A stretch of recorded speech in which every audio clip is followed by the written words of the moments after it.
Um, Sorry, it was a bit of a flurry there. Uh, and I'll turn that off.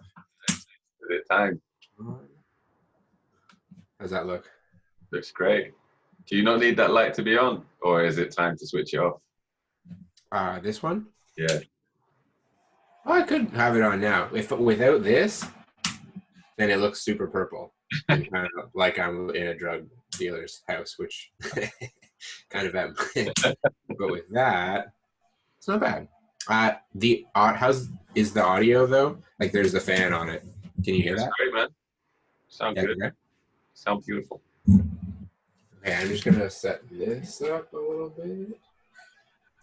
Have you got your little babies on like 18 and 6 at the moment? Yeah.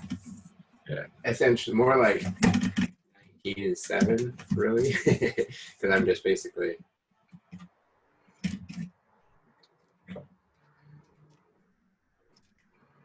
So many good different angles of your face. A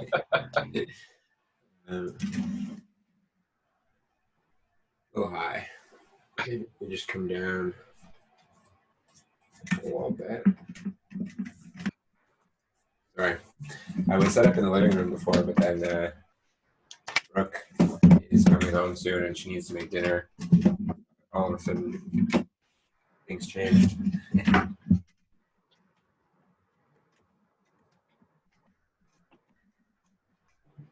Perfect. Do you have lights and stuff at your place? I have lights. Yeah. Do you use any like more kind of professional lights? No, I haven't invested in anything.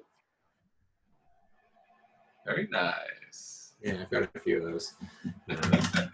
Oh, for sure. What's that? I would like to invest in a couple of things, but like now that we can actually meet people again, I would. Yeah. Even though today that you offered to like do this in person, I would like to go and start doing things more in person rather than like sticking to the Zoom format. But again, like finding a venue, just a space that can be used is a bit tricky. Especially right now. Sorry, give me like 2 seconds. I know I'm dealing with that on the group stuff too, obviously.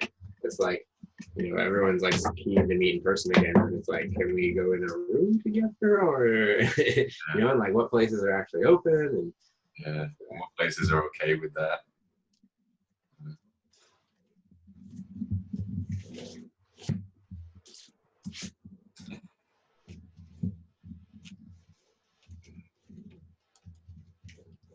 You look fucking great, man.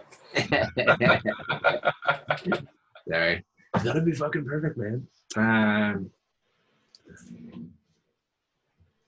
Nice.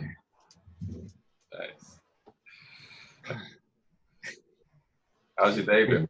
Thanks for your patience. It's been a little weird, to be honest. So we're going to Kelowna tomorrow to look at places and stuff like that. And I got in touch with the real estate agent this morning, just like confirming what he was checking out and stuff like that, and like what he had lined up for us. And and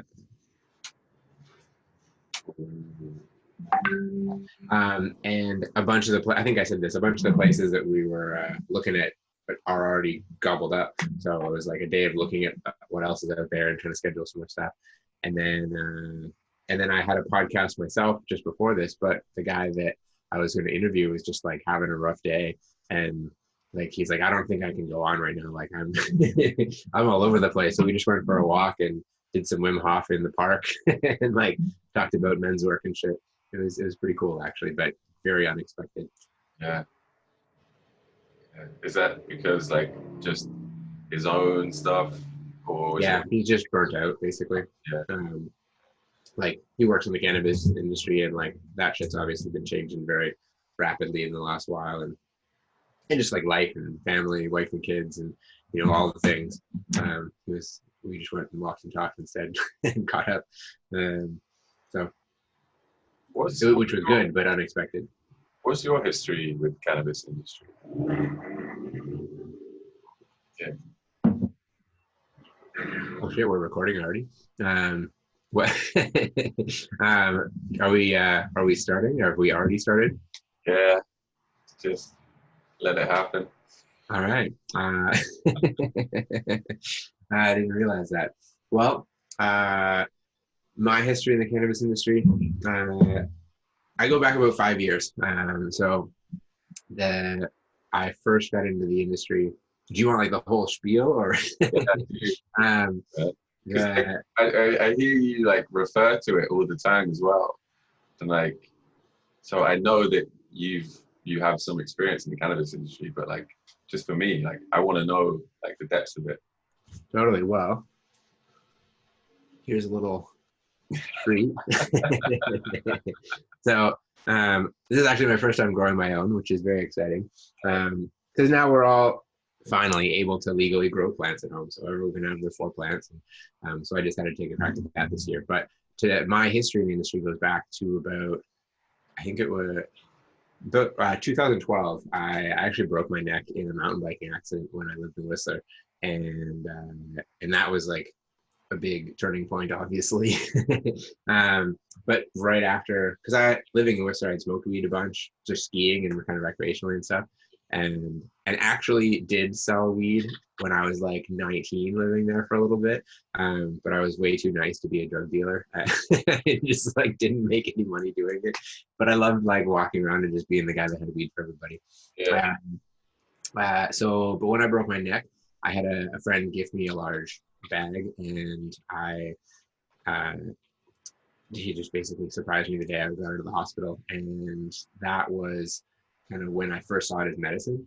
I just infused that whole thing into one of those big Costco size coconut oil jars, and that was my medicine for the next like basically 2 months of being laid out staring at the ceiling the whole time. So You were eating it or like that was rubbing it? pardon. You were eating it or like rubbing it on past? Yeah. A little bit of topical, but a little bit of rubbing it on, but mostly just eating. Like, especially because, like, I was smoking weed before then, but just imagine having a broken neck and like, I'm in a full like neck brace, can't move, and all I'm doing all day is just like lying down and staring at the ceiling. Um, a little bit of like watching stuff online, but yeah, I had to like hold my computer like above my head, and so that didn't work very well. Even reading was hard because it just again like tiring and holding your arms up in the air the whole time. So I started listening to more audiobooks at that point. And that was actually a big, huge turning point in my life. I got more into spirituality and meditation, and like started going down that rabbit hole at that point, pretty heavy, and nutrition as well. I got really interested in how to like heal as fast as I could. And fast forward from there, after I got better, I moved to Vancouver, tried some other stuff. I was doing coaching and trying to get into coaching, and I had like a network marketing business for a little bit, which was a huge failure on. But then I ended up getting into the cannabis industry in like maybe 2 years after I moved to Vancouver, and I basically just after a project kind of started and then didn't go well, I ended up just going and getting a job at a dispensary for a bit, and just to kind of check out and work a job for a little bit. And when I was there, that was when I first tried CBD, and then I started just kind of seeing the whole. That was well about like 2 years before legalization happened, 2 to 3 years, I guess, at that point. So it was like dispensaries were there, and they were. It was clear that it was going to become legal, but it definitely wasn't yet, unless it was like just medicinal at that point. But you could like walk in off the street as long as you had a prescription for anything at that point. Pretty much, they would like write you a prescription for cannabis. And Yeah, that was kind of when I saw with everything like background in being an athlete and kind of like nutrition and all that stuff. I wanted to make my own energy bars. I learned about CBD. I learned through CBD. I actually learned that I'd had anxiety like my whole life on top of everything. But I never. It wasn't like so bad that it was debilitating or anything.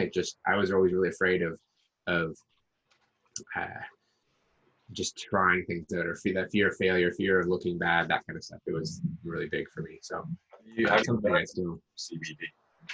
Pardon? How did you learn that through CBD?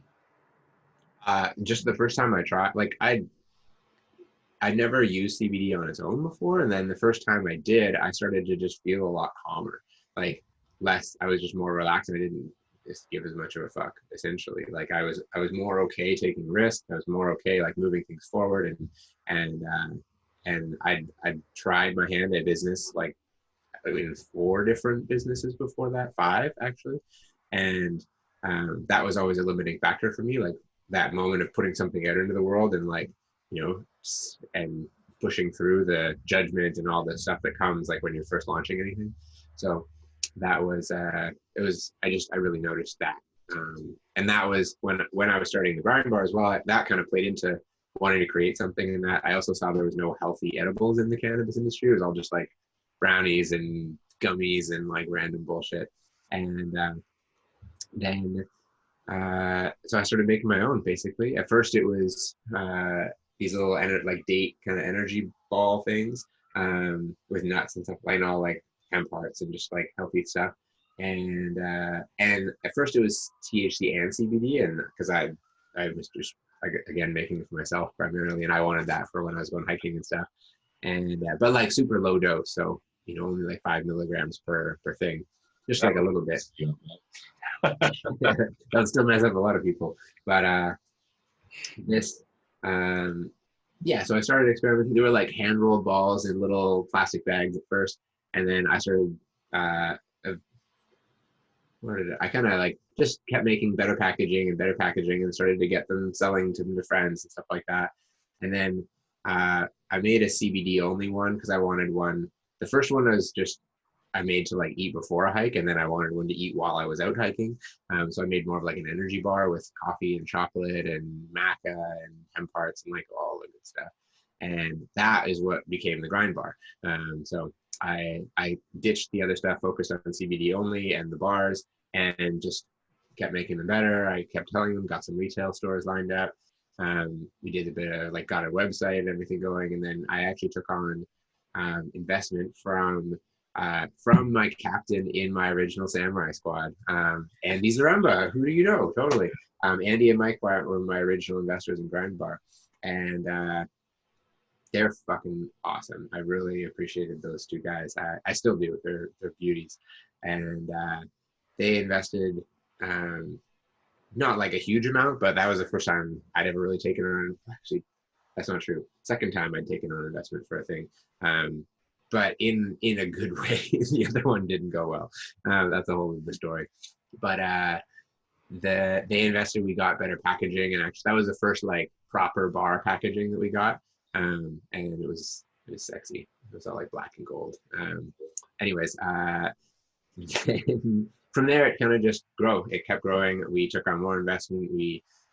I like created other like different products, different flavors and stuff like that. We had a whole keto line. We took on a big chunk of investment that went into all that and like building with the brand and like dialing it in and making it ready to like, because before it was just one bar. Now we had a whole lineup that we could go and take and put in retail and stuff like that.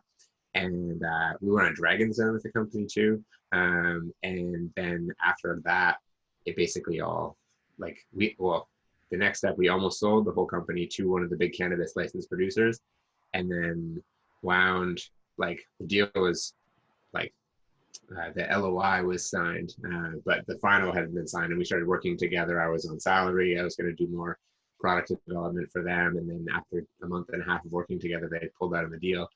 And in that time, because they were a legal company, we couldn't be doing illegal stuff anymore, and edibles weren't allowed at that point. They weren't going to be allowed for another year as well. So we wound everything down. We laid off all of our staff, and like kind of wrapped everything up basically. And then they pulled out of the deal, and then I was left with no, like, company was all basically in storage, but no cash in the bank either. And this was like that was January of 2019, like just after legalization. And at that time, like for anyone that plays in the stock market, the cannabis went super huge up until 28, like legalization. And that was like a sharp fucking peak. And then everything just tanked after that. So there wasn't a lot of money coming into the space at that point. And I tried for about a year to get it ramped back up again, but just let it go last December. And I had a podcast then. Now I'm like still doing the podcast stuff, but more talking about cannabis and psychedelics as well, and just that whole conversation. So there you go. That story. There's so many places along the way where I would have liked to jump in, but I don't want to like stop you. Flow. Yeah, I take it too much out. Yeah, it was a fucking ride, man. I'm like just recovering from all that now for the first time, like, and only starting to. It's been a fucking trip, that's for sure. How do you recover from that? Slowly, way more slowly than I'd like, which is hard, but well, because there was a lot of the other big piece of the whole thing that was like hard to recover from was all the inner work. And because my ego like blew the fuck up at that point as well, like because that deal was for like $750,000, and then it went up because it was all stock. And then so I thought I was just fucking crushing, and then to go from that to like crash down after two and like have to go back to just doing random like temp labor work to pay the bills after that, like after trying for a few months, and when it didn't end up coming back together, like, man, my ego went for a fucking trip. But it was a lot of the men's work stuff that we do. Samurai was really helpful for that. Actually, our squad, when Owl Squad, when like, because I was leading before that, but then during that whole thing, like like right after my birthday in October, I let go of the squad that I was leading and took a couple months off, and kind of went down almost from there. And but then in December, I was like, fuck, I need that in my life. I need a group of guys that I can like talk to about my shit, and just I want to start building myself back up again. I want to let go of like stop kicking my own ass and start rebuilding, basically. And so I reached out to Steve, and he was getting Owl Squad going, and then I got in with all you guys, and it's literally, that was a big turning point in my life, when I was just like, it was like both being part of it, but also just that switch to like, okay, I'm taking responsibility for myself again, and like I'm just gonna put the ego aside and start to build back up again. And yeah, it's just kind of like, that was the bottom, and then it's like slowly been going back up ever since, putting the pieces back together, and still doing some stuff in the industry, but much like pivoting a lot into more of like my heart work, which we've talked about in squad and stuff. But I don't know if you're really sure about that, but you surprised me with the fact that we were actually already going earlier. So I thought we were just shooting the shit for a bit. But yeah, where do you want to take this? Where do you want to go? What do you want to hear about? Your show. Because you just mentioned Samurai, can we talk about that for a little bit? Yeah, for sure. That's been a big part of my life. Like, I've been involved in Samurai for almost 5 years now, and like, for those of you that don't know, it's a men's group. Essentially, it's based around the mythopoetic men's movement. It is essentially, it's kind of learning to father yourself more than anything, I think, is kind of the way of summing it up in essence. It's like, it's a lot of it is built around dealing with the father wound, learning to like be a whole man and lead yourself and be a outstanding citizen of the world, like just do good shit and have purpose, and there's so much that plays into it. It's a lot of like learning to, whenever I describe it to people, I usually talk about emotional intelligence, because that's a big part of it. A lot of guys either are like too on the hard side, where they can't feel anything except for anger, and then there's guys on the other end that are too soft, and they are like really great, but they can't get angry or set boundaries to save their life. So it's like for a lot of what I see in it is just people kind of finding the middle again and finding more like balance, like being able to be soft and emotional, but also be able to be fucking hard and get angry with fucking people and you know, not get fucked with by the world, which a lot of people do if you're too on the soft side, which I definitely was. That was my shit when I came into it. And what else? So yeah, I've been involved for about 5 years. First as a member for about a year, and then I led a squad on the North Shore for a couple of years. And then, as I was saying, I stepped down for 2 months to just because my life was exploding and I needed a break and didn't really feel like I could lead at that point. And then I got back involved, just as a member at first, but then quickly, like essentially, just scope of the group. There's about 350 guys in the group. That's was started here in Vancouver. Now there's squads in like Kelowna and Montreal, and there's some in the US. There's a bunch of online ones as well for people, guys all over the place. And each squad has a captain and a lieutenant to kind of like run things and make sure everything goes smoothly. And all the captains have like grown up through it and started their own squads, which I did. And then we meet all as the captains as well and just kind of hold. It's just like a lot of talking about your shit and then like challenging each other to be better. Basically, that's kind of the core. Yeah. Anything. There's a lot of accountability in there as well, right? Yeah, because oftentimes like guys don't as naturally talk about the things that are actually going on in their lives. We're great at talking about like sports and shit like that, but as far as you know, what's going on and being willing to admit when you need support, like most guys are terrible at that, myself included. I'm still not very good at that. I'm getting better, but like it's yeah, it's tricky. So yeah, it's been huge. It's really helped me just develop a lot more self-confidence and a lot more self-awareness and get better at setting boundaries, get better at like, you know, being better in my relationship and all the things. So, and business as well, because I started in Samurai just shortly after I started Grind Bar at the beginning. So it was, you know, I was kind of, it helped me because I'd often like start things but then quit as soon as they got hard or like it didn't work the first time or whatever. And a big part of Samurai is consistency, and that I definitely had that, or it helped a lot with that. So. And I feel like personally, like I can group people into like 3 different categories. Like there are the people who trigger me. There are the people who I feel like are kind of on a similar level. And then there are people who I feel like inspire me greatly and like I look up to and I feel really motivated by them. And like we have the accountability partners that we keep for like 3 months at a time. Right? Which you and I are. Yeah. So we talk to each other every single day. Yeah.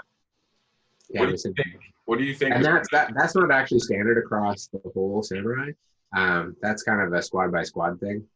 We do it, and I didn't do it before, and I actually really like it. We had accountability partners before, but it was kind of left up to your own devices to like connect and make sure people are staying on track. So, yeah, like as you've seen in ours, like sometimes people kind of, not everyone is like, we do video call, like a video message back and forth every day, just to kind of like check in and see where things are at and et cetera, et cetera. And even with that, sometimes we don't do it every day or you miss a couple of days or whatever. And some guys like hardly do it at all. But imagine if you only were expected to maybe have a call once a week. Like sometimes you get to the end and like guys that just haven't talked to anyone in ages, or, you know, it's like, it's just, it increases the level of connection. For sure. Yeah, and that gives people too much room to hide. Exactly. In my opinion, you know, which I'm really prone to. Like, if I can get away with like doing stuff that I shouldn't really be doing, and nobody really knows about it, like that just kind of encourages me to continue repeating that bad habit, right? And it's hard because life gets hard sometimes, and then you want to turn to the shit that makes you feel good. Yeah. We've all got our vices. Yeah. But left unchecked, it's a downward spiral, you know. Whether it's fucking drinking or porn or drugs or, you know, gambling. Like, who knows? Like, we've all got shit that we do that's not, we know isn't helpful. But it's like sometimes you just need shit to make you, you know, feel better in the moment. And I think this is just helpful because you don't end up going, you know, you like after one day of someone checking in and they're just looking like fucking terrible. You're like, man, what is up? Like, you know, and it's having that level of like, someone's gonna reach, someone's got your back. You know, that's a big part of Samurai. That's actually like their slogan is like, got your back. And their slogan, whatever motto, I don't know, one of those things, one of their sayings. Because What do you think? Nice to One know of the, what do you think one of the benefits of like being around people who trigger you? So if I choose somebody who I find triggers me to be my accountability partner, what do you think like the benefit of doing that is? Huge. And it's funny because last quarter, like, you don't trigger me very much. I like you. Um,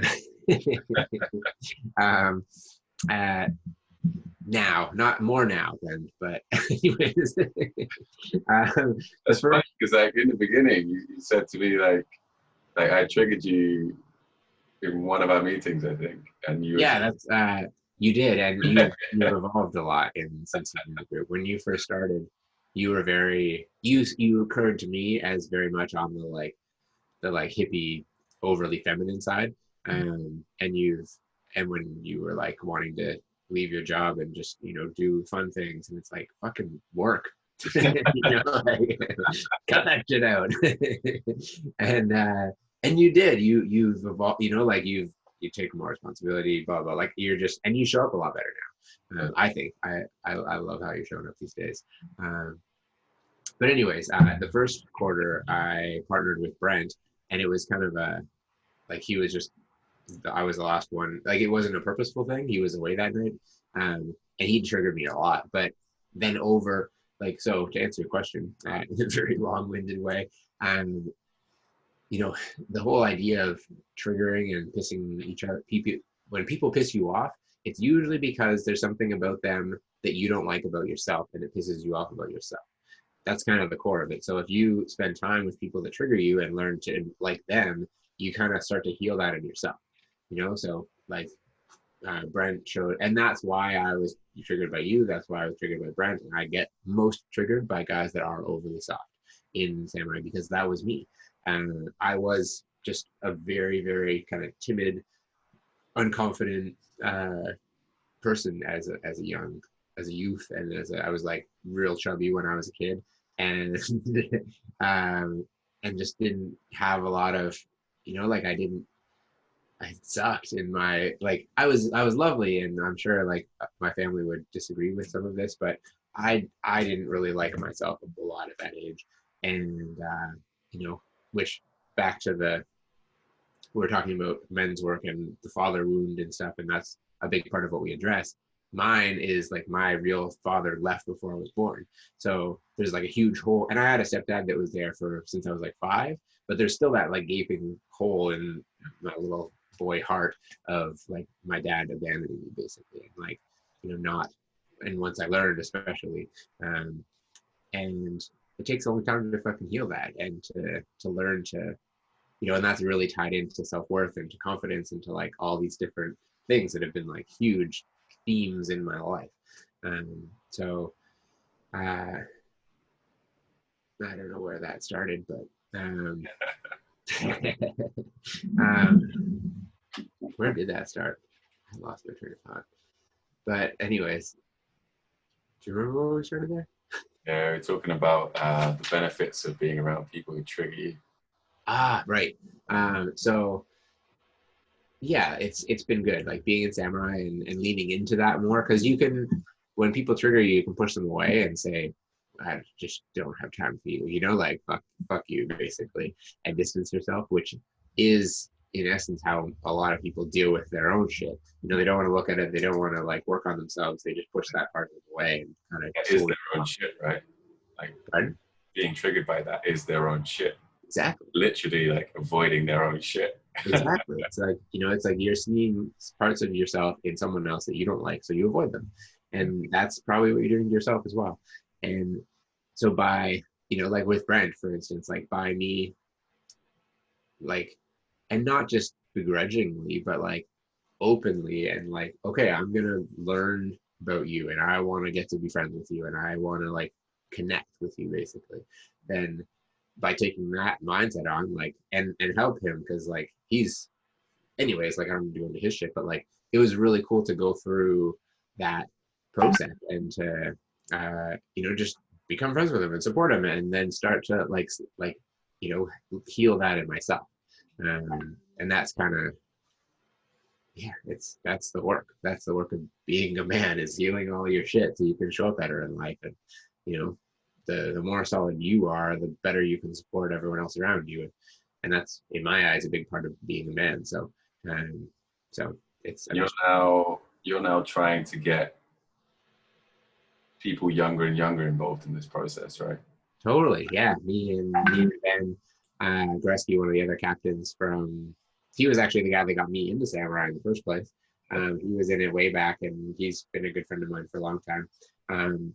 He and I started a young men's brotherhood, so similar concept, but for 16 to 19-year-old guys. And we're just in our first, I think it's like month 3 right now, so we just started a little while ago. But it's been fucking awesome, because we both of us have done. I coach skiing for a long time, and then kind of shifted into, I do one-on-one coaching and stuff as well. And I'd worked with youth for a long time, kind of in that capacity, like one-on-one, and it informally as a ski coach for like 15 years, and then now more formally just about life and talking about their shit, kind of. But then, so we were both doing that on our own, and then we basically just kind of partnered up and then put all of them into a group together, instead of, so kind of samurai style, instead of doing all the one-on-one stuff. Because one-on-one is great and good for like digging into deep things, but sometimes, especially for that age, like it's hard for them to even like fill an hour call sometimes, like unless you want to like go real deep therapy wise, but they might. It's also not a therapist, so. Get that community as well, right? Pardon? It's also great for them to have access to that community as well. If you're doing one-on-ones, like you're building a relationship with that individual. If you're doing a group, you're building a whole community, right? Exactly, and they learn to support each other, and so it's been really cool to be like, even only 2 months in, it's this, we're already, because you've probably seen this in our group, but like I've seen it a few times having different groups, is like there's kind of a, over time, guys usually come in pretty guarded, and then over time they learn to like open up more and soften, and the group kind of just gels up. It gets a lot tighter and more connected, and we're already starting to see that with this group, but it's really cool because they have less shit as well and so much potential still. Like they're all in that age of like just stepping into becoming their own person for the first time, and that was kind of the motivation for me, is like, if I can, because I, as mentioned, like I did not like myself or my life or any of that shit when I was young. And then I had to like figure all that out through doing like years and years and years of personal development work and therapy and like all this shit. And so I'm like, if I can just take all that and put it into their heads kind of before they get too fucked up, then, like they'll just have so much more. Their lives will, like, if I had everything that I have now when I was 18, like just starting as an adult, like, my God, I would have done things a lot differently. And so it's really cool. And so the only other thing that's different about that is we're doing a lot of like the exercises and just talking about shit, but we also read a book every month. So, and they're all kind of around, we built a curriculum around mindset and like kind of mental health, physical health, and getting into more like, they're all kind of self-development-y books, but just teaching a lot of the like stuff that I found is like really core life lessons, and so we're talking through the books every week as well, and we're reading a book a month, so it's a lot for them to be taken on, but it's cool to see them like just getting the things into their head, and we do a lot of physical stuff as well. We do a lot of like hikes and trail runs and full dips and stuff. So how do you feel about like rites of passage from boy to man? That is a whole conversation in itself. It is fucking missing. It is so important, and it's not a thing. Actually, not at all, not a thing. Obviously, like some cultures still have it. Like the Jewish culture still has, the rite of passage. What's that called? Bar mitzvah, where at you're 16 and you have the, like, just having a ceremony where the older men, welcome a boy into being a man, essentially, and like all the stuff that comes along with that, and the responsibility, and like the kind of purposeful, like, teaching to be a man, and what this is going to be different now, and like that's so missing right now, and it's sad. But outside of the certain cultures and stuff, there is a really cool organization. I don't know if you've heard of it, called Young Men's Adventure Weekend, here in Vancouver. And I went to the open house. Did you? If we're allowed to, I'm definitely gonna start it in like July or something. But I don't know if it's gonna be going ahead, right? Yeah, I don't think they're doing it this year just because of all this COVID bullshit. But great. it's really cool. It's like, I went last year for not the whole thing, but just the cleanup. There was a whole group of us that just went out on the last day to tear down, because that's what it is. It's a whole weekend that is basically a big initiation, essentially. So it's like there's a whole massive group of guys that lead it that have been doing it for like 30 years, and it's a weekend away where they have to like set up their own camp, and kind of the guys bring in like a whole massive, like, full on, like, ex-army mobile kitchen thing that they set up in the woods, because it's usually about 50 young men and 50 as well adults that come in. So it's like you're feeding 100 people 3 meals a day, like, and then they run all sorts of different activities. They do a sweat lodge. They do like some anger process kind of work, like we do in Brotherhood, and then they come on the other side, just like more initiated. So I haven't been through the whole thing yet. I was going to go this year as well, but I don't know if it's happening. But it's cool because there's just not a lot that's not really a thing. It's not. It's very lost, and it's such a valuable piece, because we have so many fucking men out there that just are little boys in men's bodies with men's power and influence. Yeah, fucking fun, like he's a prime example of that. So it's and just the short answer, yes. I think it's a very valuable thing that's not happening right now. Did you somehow like create your own for yourself, or is it something that you've still not had?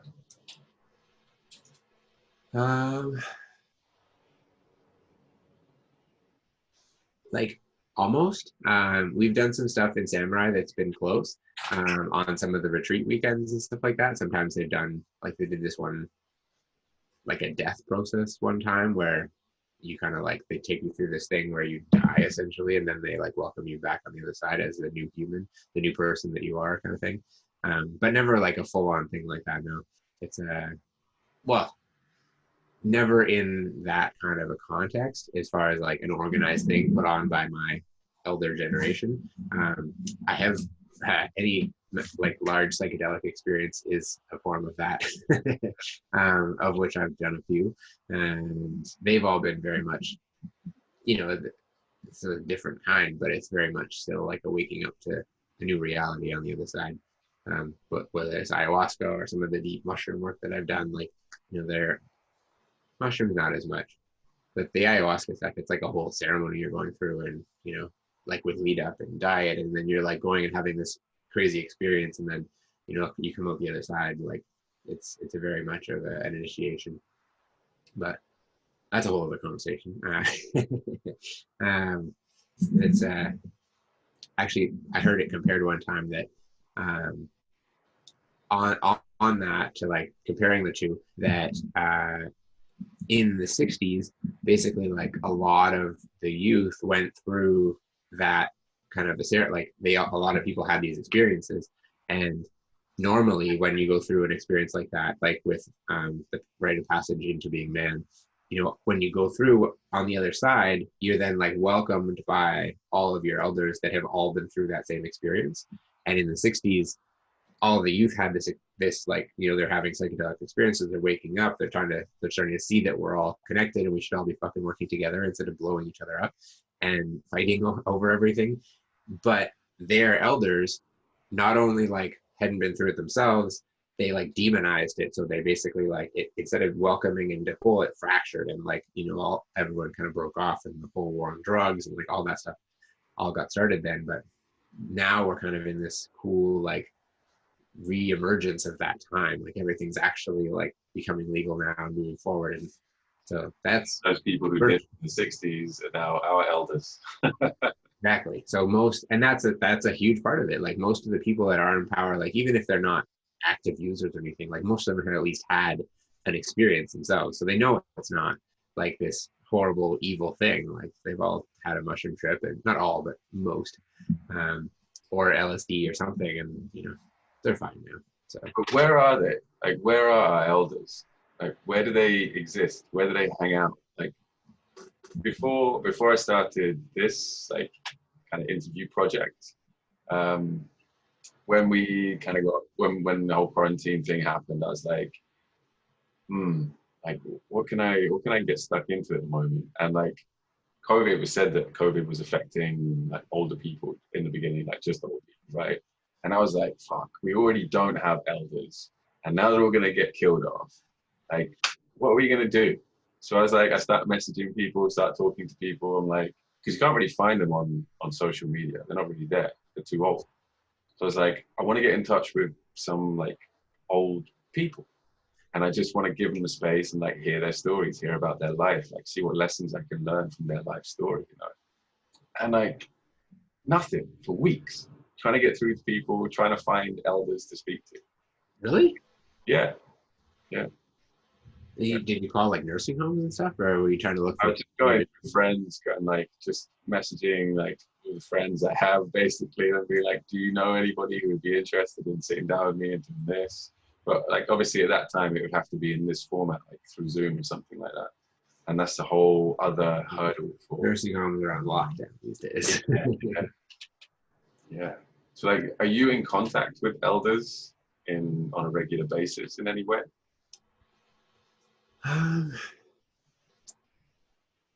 Not really. Like some in, you know, like T, who runs Samurai, or he doesn't actually run it anymore, but he's the guy that started it. I see him as that. Like he carries a very kind of elder energy, even though he's only like, I think he's either late 50s, early 60s, something like that. But he's got a real solid old man vibe going on. Yeah, he's got the grumpy old man part down. There are some other guys like in our group that I see in that. Bob Monroe kind of is one. You know, there's a few. But I don't have a lot that I personally turn to. I have some people that I consider more teachers, but not really. Like I think of like teachers and like elders are like, yeah, you know, sages, right? teachers, yeah. And obviously like my grandparents, Brooks grandma, both grandmas, my wife. One of them is definitely that I've really connected with on that. Is like, they're both awesome. I just haven't spent I've only spent time with the one of them. But just like so grateful, and so like just being around her, you're like, and all the stories, and you know, it's definitely something I think we need more of. And it's a shame that we've kind of, you know, like we don't treat our elders well here whatsoever. You know, like as soon as they become a nuisance, they get put away in a home somewhere instead of like cared for by the family. And a lot of family dynamics are pretty fucked up, and that's probably why. But I'd love to get to be able to do that down the road, and like have, you know, not have that be the case for like once I have to support my parents down the road, you know. But we'll see. It's really, I find it very humbling to be around that energy, to be around an elder. The world becomes so slow because they've gotten to that point where there's nothing you need to rush anymore. You know, everything's very calm and paced, and as soon as you come into that environment, you're just like, ah. My whole world is just slowed down. Yeah. I now have time to think and to contemplate things and appreciate things, and it's you don't get that so much. There are some people that have or are inclined to have that type of personality at similar ages, but it's different when it's someone that has had a life full of experience. There's stuff in there that you can learn from. It's definitely something that I miss. Just did you have that back home? I spent a lot of time around grandparents. Yeah. I looked after my grandfather for around a year when he was terminally ill with something called amyloidosis, AL, which is like a very rare type of cancer, or I don't even know if it is a cancer, but it basically makes your immune system, I can't remember exactly what it does, but it basically causes lots of protein pockets around your body. It just clumps onto absolutely everything, onto muscles, organs, everywhere. The only thing it doesn't get into is your brain, but it just slowly starts to break you down. And I was already working in healthcare and at university at the same time. I was just I'll just go and stay with him for a year or so. So I took a year off of university, went up there and stayed with him for a year. And he had written a book he'd written 2 books. One was a factual ancestry of our family, and the other one was more of a slightly dramatized version of what his not recent family, but family over the last 100 years or so, what their life was like. So it's fictional stories, but written in a really cool way. And I proofread it and rewrote it. No way. Yeah, it was awesome. And when I say that I come from a military police family, or maybe criminal, it's very true. A lot of them are either, in his book, they were either police or criminal, or basically came from being criminals and running rackets at marketplaces. As I say, we should just do this legally instead. Exactly. There's such a fight. What is the difference between them except you're in the right club, you're in the right gang? Totally. You're on the side. Well, the one side does do some good things, and the one side does do some really bad things. But it's very similar, scarily similar, in fact. Have you had anyone on to chat about all that stuff that's going on right now? All the to defund the police and the Black Lives Matter movement and all that, everything? No, I haven't. I'm not up to scratch and all of that. From our chat the other night. It's definitely a subject that I personally kind of shy away from. I think it probably being a young white male from England, which is the country that colonized this country, and also coming from a military and police family as well. I'm just maybe later. Should I be getting involved in this conversation? I don't really know what to do with all of that. I mean, I appreciate what you were saying the other day of how people should just educate themselves no matter what, no matter where you are. And I completely agree. For me personally, there's definitely a lot of resistance in doing that. Not necessarily in educating myself on it, but in just having conversations about it. Because any kind of conversation that I've had in my life about race or minorities, and it's just well, what the fuck do you know, bro? And I'm okay. I just go away and do my thing. Yeah, it's interesting though. I think, like we talked about the other night, I think just getting everyone to educate themselves is one of the most important parts, because that's the biggest, that's why it's still a fucking problem, is because we haven't done that yet. Everyone's just, because it's not all of a sudden this is happening. It's been a thing as long as since slavery wasn't a thing, that all this shit's been going on. So and through that time, but people just turn a blind eye to it, and that's why it's still fucking happening, and that's why it's a problem. That's why because I was at the same camp when it first started. I was just like, I'm not racist. Like they can handle that. But my wife would be really passionate about it, and we watched that movie 13th that I mentioned, and that kind of like just like blew my mind open to like the extent of it, I would say, and how purposeful it is, really, which is the scary part. Like it's not like it's an accident. Like this was curated over 100, like the last couple hundred, well, not even 100, like since it was only in like, I don't know the numbers either, but it wasn't that long ago that slavery was a thing. And then since then, everything with private prisons and like the, just turning them into criminals so they could continue having them as slaves. And it's fucked. And it's, I'm butchering a lot of that. Obviously, go watch the movie yourself if you're judging me right now. Or either way. But like, that's the big thing is like, it's not enough just to not be racist yourself. It's like spreading awareness about it and making sure that everyone is aware of all this shit so that we can actually change the fucking system. And like they're pushing for this defund the police movement. I think that is fucking great. I think, and not taken away entirely, but like, why the hell are we spending more on police than on schools and like heal any type of like therapeutic healing, like work with homelessness, work like they're in the movie they break it down, and like most states in the US have, it's like all of those things combined are still way less than the budget for the police. Like they're spending all this fucking money policing and enforcing the laws and throwing people in jail that are breaking the laws in. And if they just invested, like, not that you need to take away the police, but if you take half of that away and like don't buy all this stupid crazy shit and just like have a reasonable number of people on there and put the other half towards actually solving the problem instead of just fucking beating and killing the people that are breaking the law, like maybe we wouldn't have as many problems and maybe we would all fucking be doing better.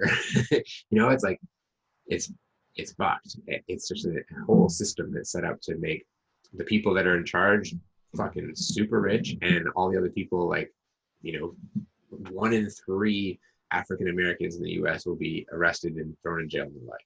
1 in 3. Like it's at the expense of them that all of those people are getting super rich, and it's not sustainable at all. Like and we're witnessing that in the US right now with the level of all the riots and the protests, and actually it's starting to change. I don't know if you've been keeping up, but like I watch Seth Meyers is probably my main source of news, but because it has a hilarious tone to it, which makes it a little easier to take it in. But he was sharing just the other night that like amidst all the comedy and the ridiculous shit Trump is doing, some of the stuff that's actually already happening with like different ballots being put in and different stuff kind of in motion in a lot of the states already to like start that process. And they put this isn't, I don't think it's like happened yet, but there's like a bill or whatever they have to do, whatever the process, it's in progress to take like $1 billion out of the New York police like budget basically and put it into other shit. Like it's already starting. And so it's pretty fucking cool. Like we're witnessing an entire revolution of like everything right now. Ignore it anymore. COVID, and then with that, like the whole fucking world is changing right now. And it's like how many lifetimes get to even have something like that? It's crazy. So yeah. I think our lives, I think the development of our society is a lot like the development of technology. Right? Like it's very, very slow, very paced. And then as soon as it hits a certain point, it just starts to go crazy. I think we're just hitting that point where things are able now to just develop so fast. Because of the development of technology too. So it's crazy how fast things are going. Like, things can become like, I didn't even know about that. And that was in like a couple of days, like from protests to laws happening and like the rate at which information goes everywhere. Like, and that's thankfully, like that's what caused all this, right? Because like police officers have been fucking killing Black people for a long time without just cause. But now it's only now that like a girl can film it on her phone and put it on YouTube, and then the whole world fucking knows, like quickly as well. So it's thanks to that you know, all this is happening, but it's also fucking so chaotic because of all that and things changing and evolving so fast. It's fucking a lot of people up right now too. There's like there's a lot of people that are really fucking stressed out right now, myself included, with everything. Like, not that like I feel I've got more tools to handle it, and just with all the men's work stuff and all the everything that we do, but like, yeah, man, there's a lot of people that are just getting real stressed and freaking out these days. It's gonna be an interesting life from now on. You know, like, there's so many things that you invest your time into right now. Like, I don't know if you've always been like that, or if it's just something that you're really feeling like, I need to fucking hustle right now. But like, you seem to be constantly doing so many different things that are all kind of about the same thing. personally, or you mean, and like business wise, or like my personal practices? Yeah, all of it, like business wise, and like just things that you're doing for yourself as well. Mm-hmm. Yeah. Well, like on the personal side, there's a lot of like my routines and being healthy is like super fucking important to me, because you might like, it's one of those like, I didn't used to care too much about that, but once I learned how much of an impact diet and nutrition and, or I guess those are the same, diet and exercise rather, just like moving your body and being in good shape, like what it does for your confidence and for your focus and productivity and all that shit, it's crazy. And then for me, nature is a big one. So I get outside. This is a recent thing, but I made a commitment a couple months ago to get outside every single day, like to start, and ideally first thing in the morning, like get outside and start my day with like a hike, or like I do outdoor boxing. You should actually fucking come. I know you work super early. Um, I fucking love to, under the bridge. It's rad. I'm doing boxing as well, and so now I've got a schedule where Monday, Wednesday, Friday, I either go for a full-on hike or a trail run and cold dip first thing in the morning. And that's like, I lead that with the young men's group that I run. That's like an ad-hoc thing I did for them. And then Tuesday, Thursday, I box in the mornings with a bunch of guys from Samurai. And it's fucking great. Like I'm a little tired and I need to like sleep a little more. This is like getting up early every day, but it's so good. Like my soul just feels so, especially doing all the hikes and spending time like actually in the woods. Like I went through a couple like a month of like maybe like like some days not actually leaving the apartment at all, and some days, you know, I'd maybe get outside for like a walk around the block, you know. But making that commitment was huge for me. So that's a big thing on like the personal side. And then all the other shit we do, like Samurai, and I see a counselor slash therapist myself, which has been awesome. Only started doing that recently, but it's been really huge for me. We can chat more with that if you want. I do like this, it's like a combination of counseling and breath work combined, and I like microdose psilocybin when I go in too, so it kind of, they're powerful sessions. And is what you do what? Microdose? Pardon? Is what you take when you do these sessions actually a microdose, or is it a little bit more? No. Well, like kind of. Some would consider it's a little more than a microdose. A standard microdose is 100 milligrams of psilocybin. I take 300. So, but a standard dose is 1,000 or more, like a full gram to more. Like some people take. Like I've done. That's more of like an actual dose of mushrooms where you start like seeing a little bit of stuff. Usually like 2 to 3 and above to have a full-on psychedelic trip. So, you know, 0.3 is not very much still. I'm still very lucid and in control. Like I'm not seeing anything. It just, that's enough to like, it's a little bit different. And I find for me, it really helps me connect with my emotions and actually like go into the things and start, you know, because I have a lot of, same as most guys, I have a lot of barriers around the like my emotions and the trauma. Like you don't want to like poke the things that are your core wounds from, like they hurt, they're painful. Like you don't want to experience those things, but that's what a lot of this kind of therapy stuff that I do is going into those early experiences and kind of feeling them. And you know, the therapist takes me through, like, you know, has conversations with me and like with my childhood self and all these kind of things, but then combines it with breath work. So you're like having a mild, like it's like rebirthing essentially, but it's totally different. So it's not, have you done it before? Have you ever done like rebirthing or transcendental breathing or anything like that? I don't know. It's kind of like, it's essentially like Wim Hof, but with a smoother exhale, and then, but continuous. Like you don't do a set of breaths and then stop. You just keep breathing for like an hour. I've And done you, like breath waves. yeah, it's pretty much exactly the same as that. Um, and they're all very similar. It's like slightly different forms of it basically. But yeah, and then she'll ask questions and stuff while in it. And like work with you like while you're like, I've had like fully like Yeah. like your body kind of tenses up for Like, people it who haven't grows, experienced it. like, Yeah, and then like I'm like and like I can barely open my mouth, and she's asking questions, and then you're trying to like talk to her when you can't really move your face.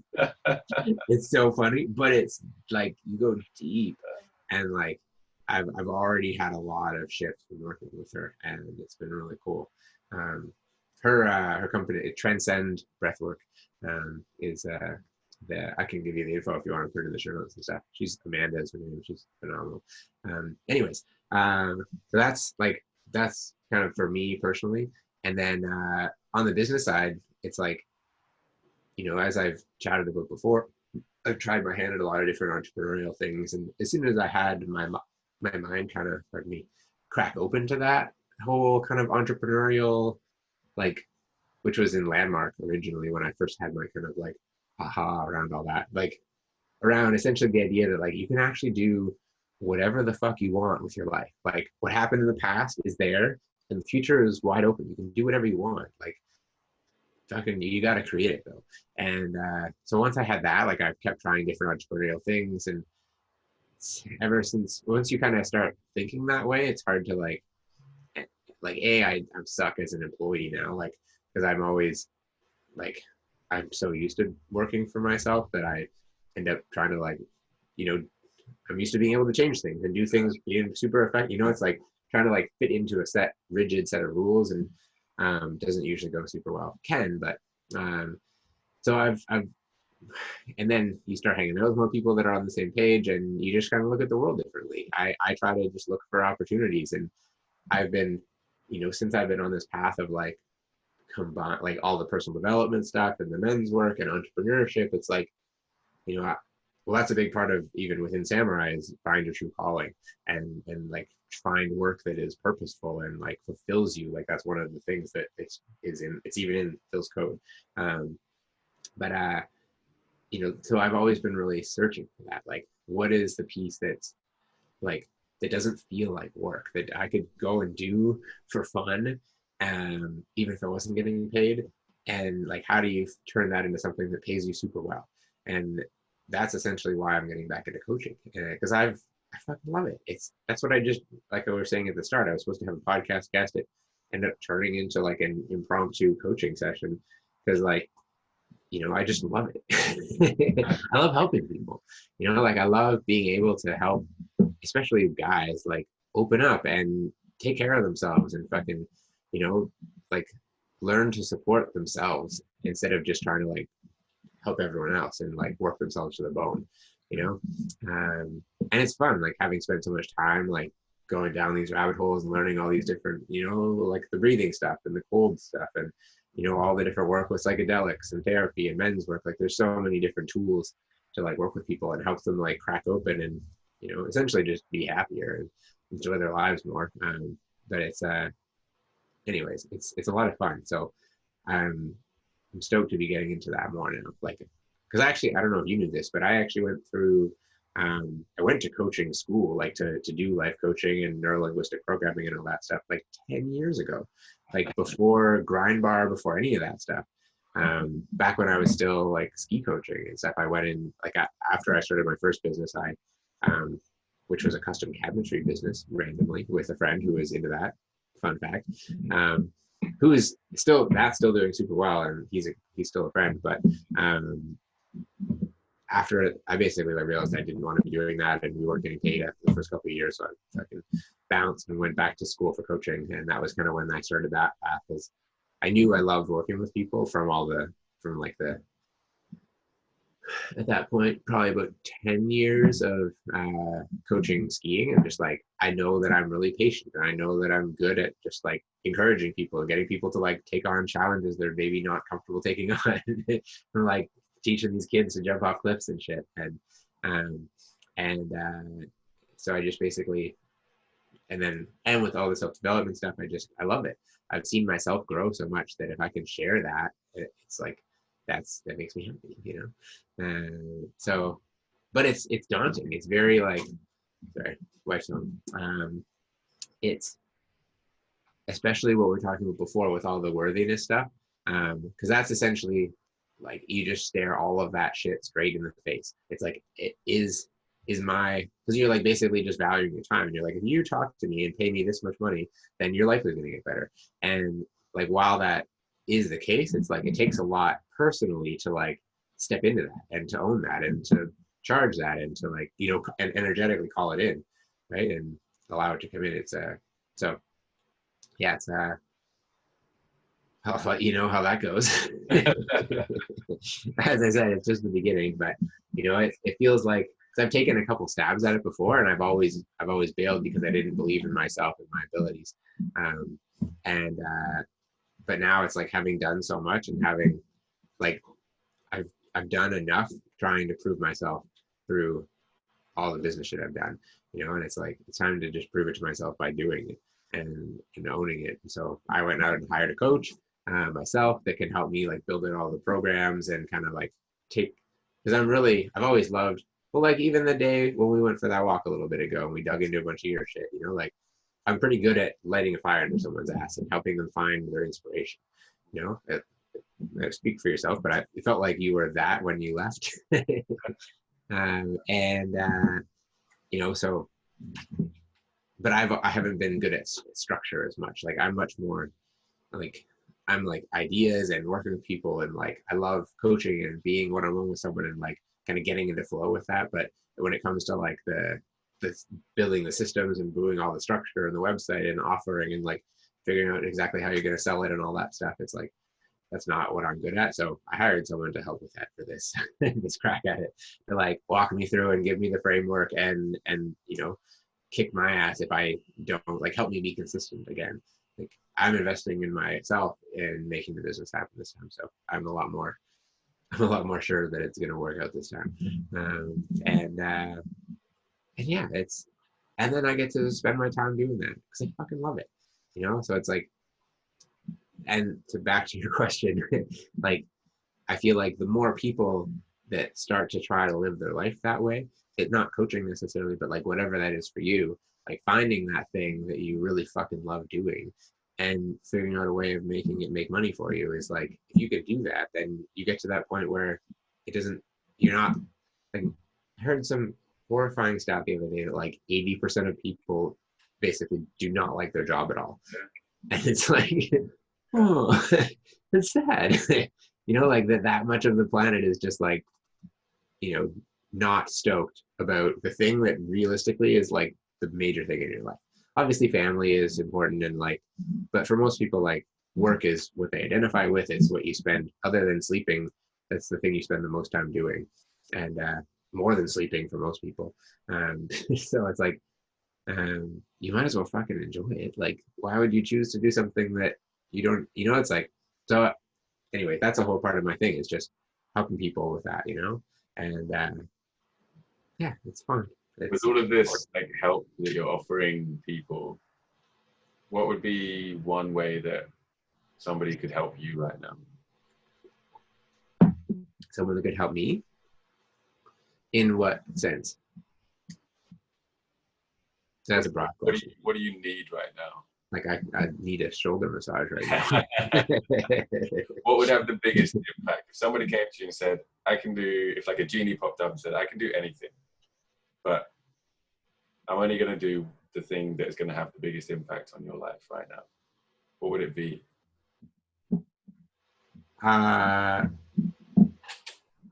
What came, like, who knows? Not the perfect answer, but what came to mind is basically like a partner on the coaching stuff. Because like, if someone just came in and like built that all, and so I could, and it was just like directed me in it and like built a business around me doing that thing, then that would be fucking beautiful. Because, but I'm like, why I hesitated is because I was actually hanging with this dude a little while ago who was big into Taoism and a lot of stuff tied into that. And their whole train of thought, because what I just said is based on like, let me do what I do really well and someone else fill in all of my gaps. Whereas their train of thought around the whole thing is you need to learn how to fill your gaps in order to have a balanced life, instead of just like neglecting pieces of yourself. So I contemplate if that is the thing I need right now, but that was what came to mind.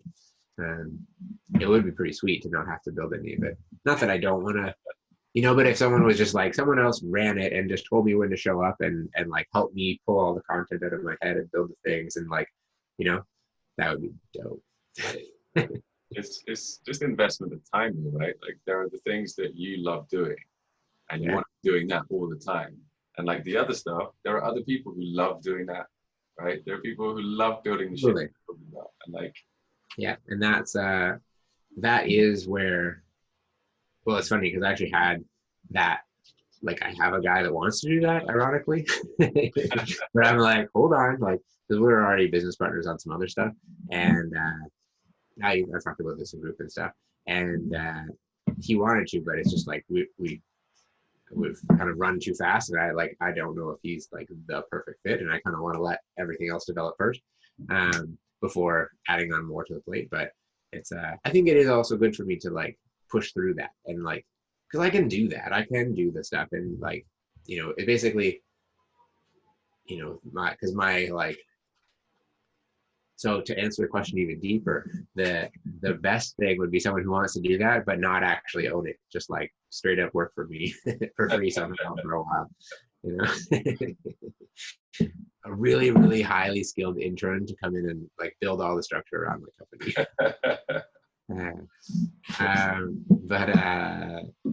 Yeah, because that was my thing with him, was like, I don't want to like 50-50 with someone on this thing like now when I haven't even started, like I want to have it be like my, like solely kind of my vision. And that's a big piece, like building a whole brand around yourself and all the things you want to teach the world, like it's kind of personal. Exactly what it is. I'm gonna stop recording now and have a little chat with you off the record. Okay. I appreciate your time today, man. Are we done? Yeah, I'm just gonna stop this recording and chat to you for a little bit. Cool. Yeah, I should wrap up soon too. Brooke is making dinner for us, I'm assuming. So, but thank you. Before we cut recording, and if you're watching, thank you very much for that. I appreciate your time. And yeah, man, I'm stoked to do this with you.